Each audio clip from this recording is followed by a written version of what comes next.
এই মুহূর্তে অবস্থান করছি জুরাইন রেলগেট এলাকায়। এখানে আপনারা দেখতে পাচ্ছেন অসংখ্য গাড়ি চলাফেরা করছে এবং অসংখ্য মানুষ এখানে যাতায়াত করছে। রাস্তাঘাটে নির্মাণ কাজও চলছে। তো গণপ্রজাতন্ত্রী বাংলাদেশ সরকারের মাননীয় প্রধানমন্ত্রী সদয় হয়ে ব্যাটারি চালিত ইঞ্জিন রিক্সাগুলোকে তিনি চালানোর অনুমতি দিয়েছেন। এই ব্যাপারে আমরা রিক্সাওয়ালাদের মতামত নিব যে মাননীয় প্রধানমন্ত্রী যে আপনাদের এই সুযোগটা দিলেন, এতে আপনারা তার প্রতি কেমন কৃতজ্ঞতা বোধ করছেন? আপনি তো ব্যাটারি গাড়ি চালান। সালাম। তো মাননীয় প্রধানমন্ত্রী আপনাদেরকে অনুমতি দিয়েছে, আপনার কাছে কেমন লাগছে? আমার কাছে ভালো লাগছে। হাসিনা বেগমের যে আঙ্গ দিয়েছে, আঙ্গ হাজার শুকুর। আমরা জানি অনেক গরিব মানুষ করিয়া খাইতে পারতেছি, আলহামদুলিল্লাহ।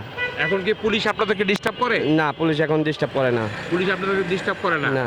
যে এই যে মাননীয় প্রধানমন্ত্রী এই কাজটি করলেন, হ্যাঁ। এই কাজটি কি আপনাদের উপকার হয়েছে? হ্যাঁ, উপকার হয়েছে।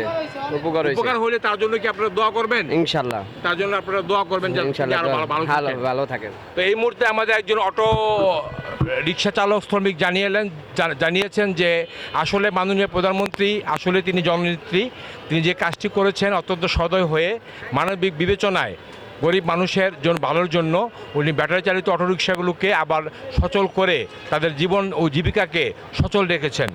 এজন্য তারা মাননীয় প্রধানমন্ত্রীকে ধন্যবাদ জানিয়েছেন। Mainul Islam Milan, smart television, Jurain railgate, Dhaka.